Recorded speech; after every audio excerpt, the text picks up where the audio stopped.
Hello, my name's Richard Cox, and I'm here with Tim Freke today again. And today we're going to attempt to have a conversation about magic. So, good morning, Tim. Hi. Out of the various things we've talked about, magic is perhaps the most vague one to define. I think we have a sense of what we mean by it, but could you perhaps start the ball rolling by saying, how would you define what we're talking about in terms of magic and manifestation? I think essentially magic is something we can define or get a handle on, because magic is the intuition which human beings seem to have always had, that not only can you affect what happens in the world causally with what you do, but also you can affect the world magically with how you think or how you intend. And it's part of a wide spectrum of ideas, including things like karma, for instance, that your psychic life, your soul life, impacts what happens around you and what happens to you. It's not just a side effect. It's actually interacting with life, and that effect of the inner on the outer, if you like, is magic. It's certainly something people experience before we even ask any questions about the validity of it, or is it kind of confirmation bias. People in massive numbers believe that magical events happen in their lives. Hugely. And what's so interesting is that even amongst those that if you asked them might go, no, I don't think so, display in their actual actions and the way they in off moments that you hear what they say, you can say, I have a very close friend of mine who's a scientist, a biologist, and she's applying for a really good PhD right now. And it was lovely because in her text to me, she just said, fingers crossed. Yeah. Now, it was just thing we say. But what was interesting was that she said it. Now, what that means is, what's that doing? Well, that's not going to bring about any change in the world as far as we know causally, but it is a symbolic act which goes, my intention will happen. And in making it a symbolic act and going, that this is focusing my intention to happen, it may make a magical effect on the one hand, or it could be just regarded obviously as silly superstition. Sure. Well, people have observed it now. People throughout history have observed this phenomenon, and people historically have also tried to harness it in some way. And there is this tradition of the study of magic, which is sat alongside, perhaps in parallel to the esoteric traditions. Can you speak to that at all? Yeah, I think they've often come together, and sometimes they've been in opposition to each other. Throughout East and West, actually, I think you see these two traditions. Because I think if you are investigating the depths of life, if you're looking into the nature of soul, you very quickly come across that phenomena. The most obvious phenomena because I think we're talking about something very natural here, is what now gets called synchronicity from Jung. So huge numbers, massive numbers of people experience outrageous, meaningful coincidences in their life. Some, experience huge numbers of them all the time. So this is a phenomena that people report. And I think, so I imagine that was happening throughout the whole of history. I don't imagine this is something new that's just happening now. So I think the study of magic comes from noticing this interactiveness. And of course, if you've got a theological perspective, a sense that you're interacting with a divine being or beings, which is a way of conceptualizing how this might work. So magic becomes a whole spectrum of things, from petitioning the gods or God through to a more quasi-causal thing, where it feels like there's some forms of magic which feel more mechanical than that. You do certain things and this may have an effect.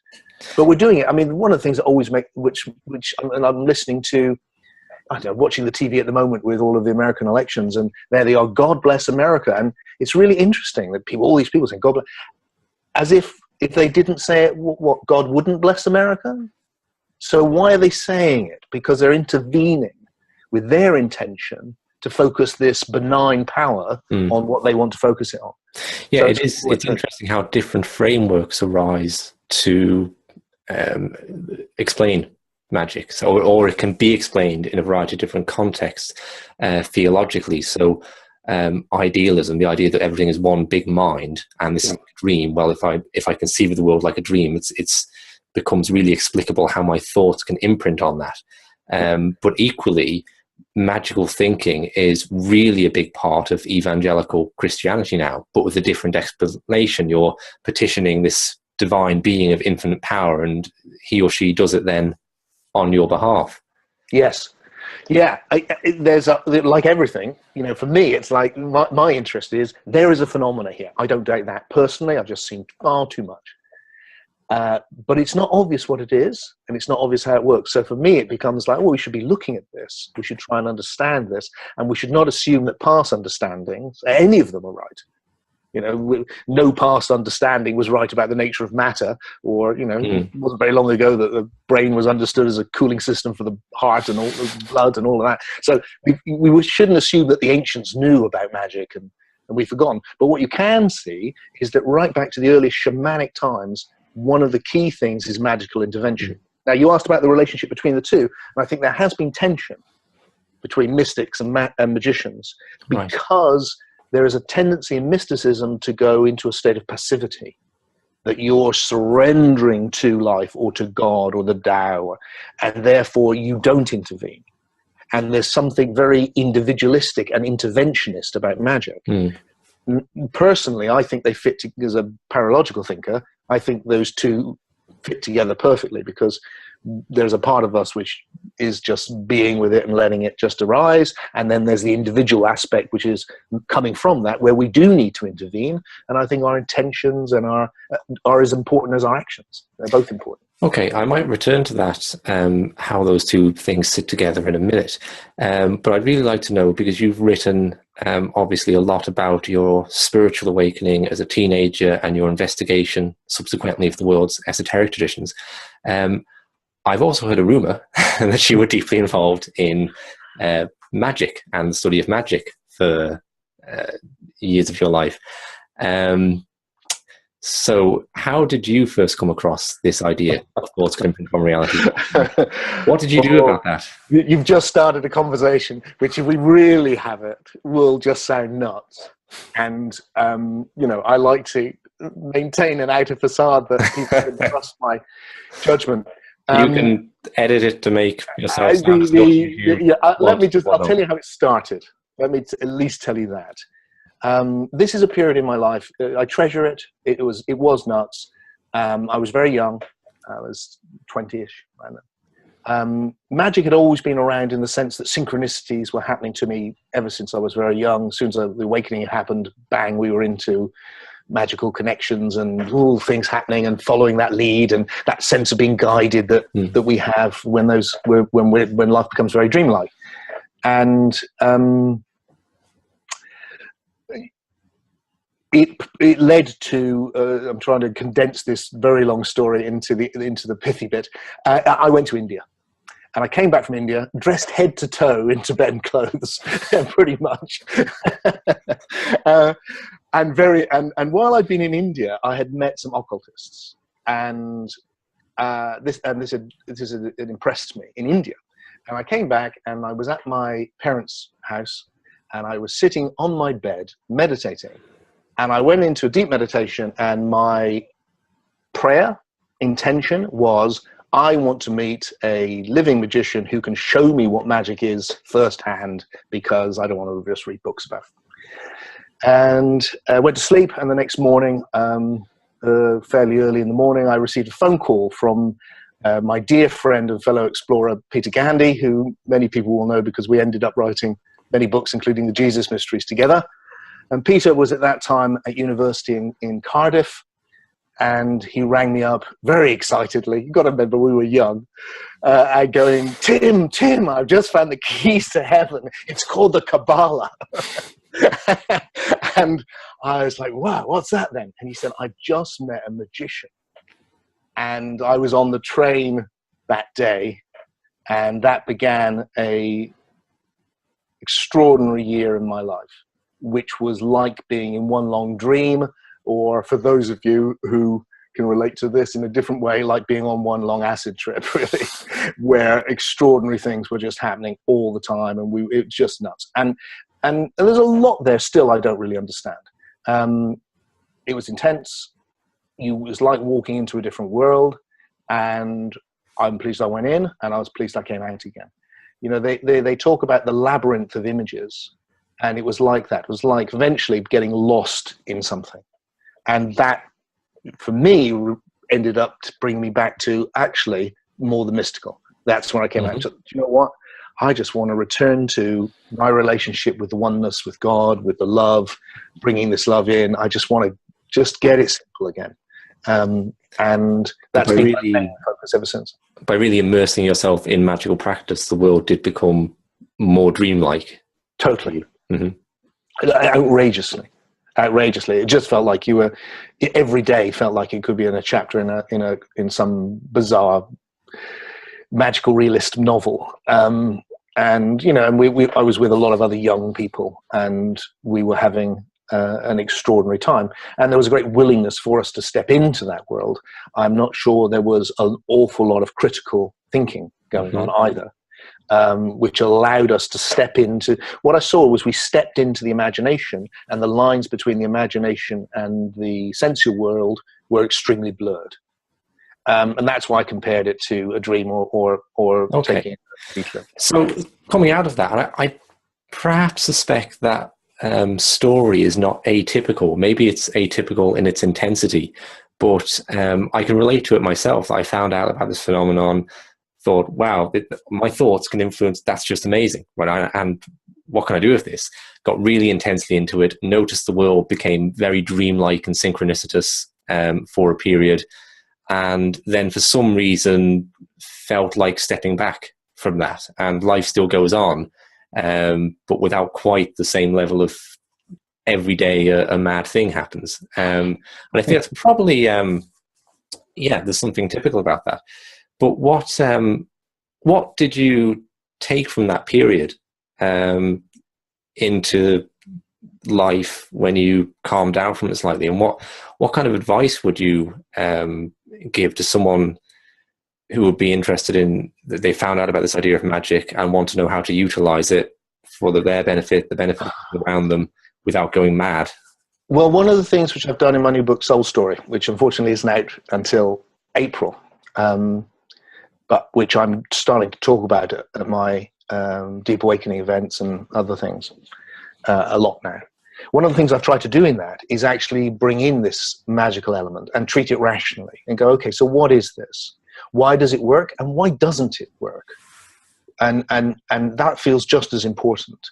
And since the extreme experiences of when I was young, there have been many, many other magical events. I've written about some of them in my various books. How Long Is Now? I tell the story of what would be put in modern terms as manifesting a 24-track recording studio within a couple of weeks in the country, and that happened to me. So I know those things happen. I also know they don't happen. I also know that, otherwise we would just press the magic button and all sorts of great things would happen. So what's going on? So my feeling is we need to understand it. And the place I've ended up with it is that what we have is an evolutionary process whereby we know that the evolutionary process that's been going on for 13.8 billion years has led to the arising of the psyche, of the soul. That this has emerged through this process. That's what we say. We know that is current scientific thinking, which I find convincing. With that, I suggest, has come this phenomena whereby this level of reality is not just a side effect of this level. The problem with scientific materialism is it thinks this is real and this is somehow nothing. Whereas I think it's the other way around. This is more emergent. This has arrived later and is, in a sense, not more real, but more powerful.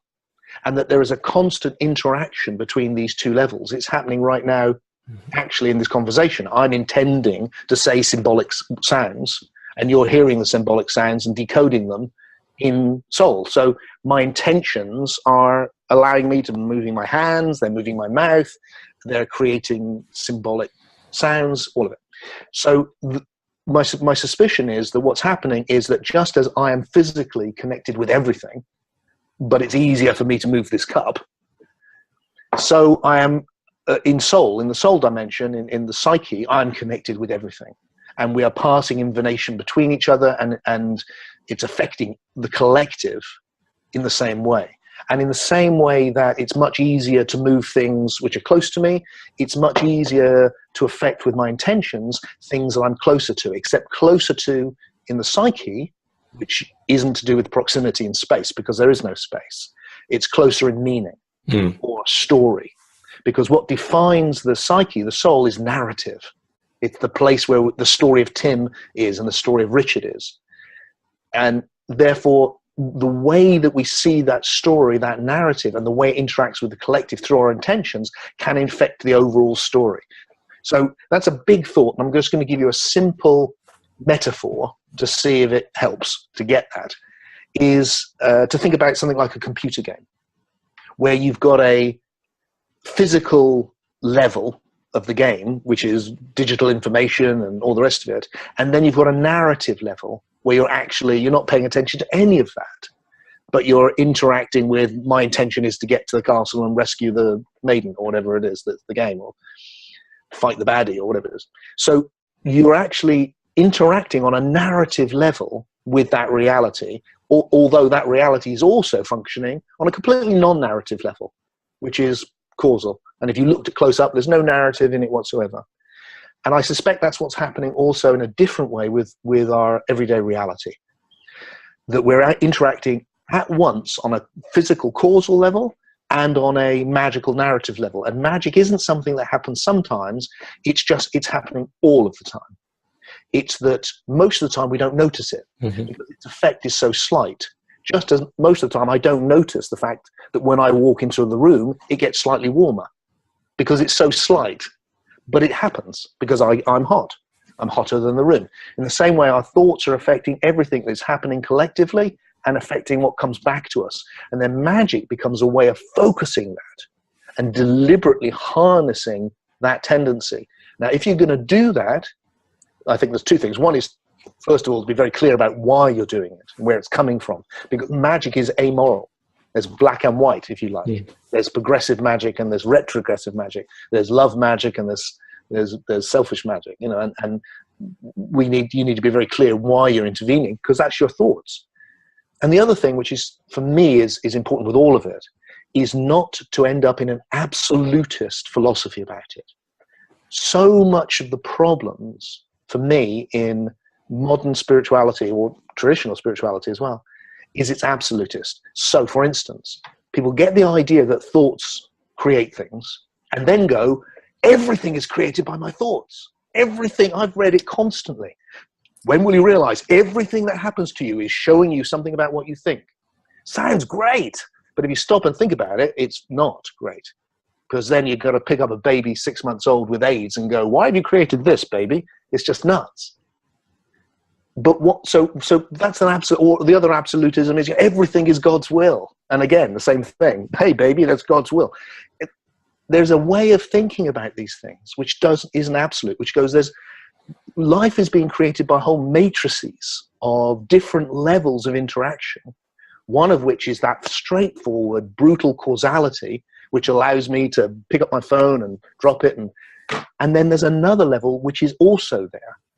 Not as instead, but as well, so that you don't see your thoughts as all powerful, or you don't see as bad things that happen to you as some sort of punishment for bad thoughts, but actually you see that you can interact with things causally and you can interact with them intentionally.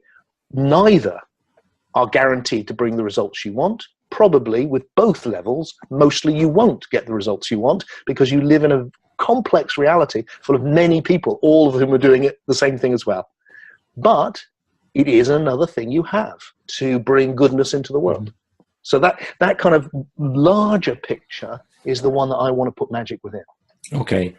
And just harking back to what you said earlier about the magician and the mystic sometimes being in opposition to each other, but also it's possible to see them having more of togetherness. Just picking up on the two different aspects of magic, the black and the white that you mentioned there, is that is that the same thing effectively, that I can do magic from a kind of, I want a Ferrari, and it's a kind of egotistical desire that's fulfilling some sort of weakness in my psyche as an attempt to colour for, say, and trying to manifest this, or there's a magic that comes from being sunk into a deeper place within and examining what my thoughts are manifesting in the world and trying to come to the place of the greatest good. Absolutely. Absolutely, and I think there's a having that intentionality for the greatest good and playing that out, and also just like you would with your actions. For me, it feels like, look, magic is natural. I think it's happening all the time. The idea that you could avoid doing it is the same as for me as you can avoid acting. You can't avoid acting. You could lock yourself up like Julian of Norwich or something and do your best to, but you'll still be acting, even in doing that. So why not go, I'm an actor in the world. I do things with my body. And I also do things with my psyche and my intention. I'm giving information off with that all the time. So then it becomes, what do I do with my body and what do I do with my soul? And if you can focus it on, I want a Ferrari, and you know what, there's nothing wrong with that. It's not hurting anyone else. I mean, maybe you could say all Ferraris are hurting the planet. I don't know. But in its sense, I'm not against people doing things which they enjoy or they love. I mean, why not? On the extreme, of course, is people like Adolf Hitler or people like that who seemed, from what we know, to be harnessing that kind of will for what clearly seems very dark ends, and consciously doing it. So it's more like, here's a natural phenomena. We're engaged with it whether we like it or not. It's happening. So let's engage with it consciously so that we put out goodwill. And that, to me, is what harnesses the magician and the mystic. That the mystic is about waking up to the oneness, to God, if you will, to that big love, and then the magician serves that. Is the interactive power to go out and dare. And with everything I do my best. I try to do my best. What I mean is, I never think it's it. I never think, well, I know exactly. It's always like, well, I hope this will be the best I can do. And then if it turns out not to be, I change it. And my intentions are the same. I don't know what's best, but I need to try and discern that, because that's what it is to be alive. And in that discerning, I make that discernment, and then I have to learn from it and see whether it was the best. Does that make sense, what I'm saying? Yes. Thank you very much for that, Tim. It's been a very interesting interview. And the other thing I'll do is, there's actually, we didn't touch upon it, but there's a lot of science around the study of magic and synchronicity nowadays being done by people like Dr. Rupert Sheldrake and Dean Radin. So I'll put a link in beneath the video to maybe the Skeptico website, where people can listen to interviews if they're interested in the kind of double-blinded science that's being done in this area, that I think is a real gift to us, really, because people have these synchronicitous experiences, like or the experience of having a thought of someone and then the telephone rings, and you can always think, well, was that a coincidence? But in the kind of research Sheldrake's done on that, he demonstrates it occurs way beyond what you'd expect at chance levels. So we'll put a link in below, and thanks very much for the... And then there's some things, aren't there? There's some things which happen to you where you just... I mean, the interesting thing for in Jung's idea was it was a meaningful coincidence.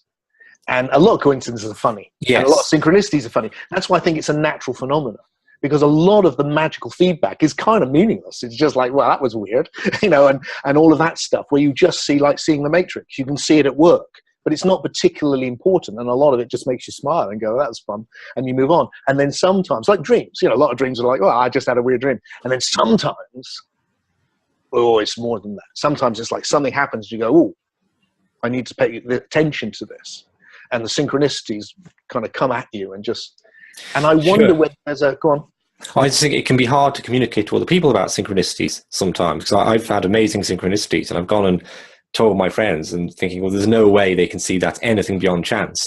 And they don't see it as anything beyond chance, because what they don't see is how meaningful it was to me. Yeah, right? And you can't convey that. That's the key, and the feeling that comes with it, and the sense of that it's a psychic event, not just a physical event. And the analogy, which I don't know, it worked for me when I was thinking about this, and I stuck it in the Soul Story book because of that, is when I was writing the book, I was looking to buy myself a very nice Paul Smith shirt, which I fancied for when I go out giving talks and want to feel like I'm a little bit smart. And it wasn't cheap, so I was umming and ahhing about whether to buy it or not. And then I was going out on Facebook to see my messages and things, and then there it was on the side of there was not just Paul Smith, but the shirt that I wanted. And every time I got to Facebook, there it was. Now, if I had no idea what was going on, I would look at that and go, whoa, that's a magical message to me to buy the Paul Smith shirt, which is, of course, what the advertisers are relying on. What's actually happened, of course, is they've been tracking where the websites I visit. They know I visited this shirt. They know I went to that shirt. They're going, oh, show him that shirt and he might buy the shirt. I actually did eventually. But what I suspect with, that is a mystery and magical and strange and woo, unless you understand how it works. And I feel it's the same with this, that we will get to the point over the next few decades where once we can throw off this very narrow, silly objectivism, which goes, none of that's real, and actually start going, well, there's a whole spectrum to this human experience beyond the mechanical. What's going on with that? Because that's real too. It will open up understanding the way in which this meaningful interaction works. And then we'll start saying, oh, yeah, okay, that's... Sure, and that's very important with the story about Facebook there, because there's a doctor called Kirby Surprise who studies...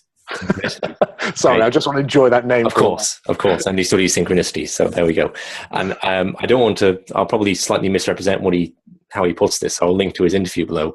But he got into this from working as a psychologist with people suffering from religious delusions, okay? Right. And he was very interested in pattern recognition, okay? How when you're into Christianity, say, you start seeing signs from God everywhere, and trying to explain people's delusions to them that way. But what he realized is it wasn't ultimately satisfying, because people were convinced that what they were experiencing was going beyond chance.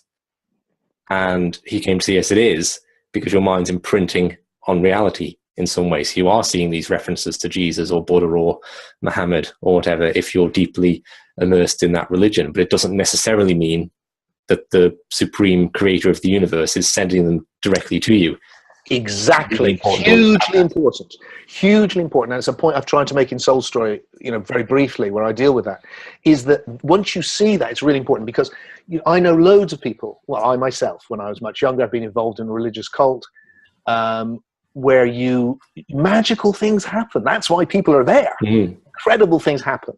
You see these powerful magical synchronicities and blah, blah, blah, and you just think it's a confirmation, rather than it is a natural phenomena which is reflecting back to you the way you're thinking or the way that you're interacting with reality. Yeah. And seeing that is hugely important, because then it doesn't... A lot of people, I meet people who've gone, you should just follow the synchronicities. I go, no. Yeah, I know several people that have gotten married because of that. Yeah, really. Not good ends. Yeah, really, because it's... Not having this intense energy with another person, and synchronicitous things arise. And... Yeah.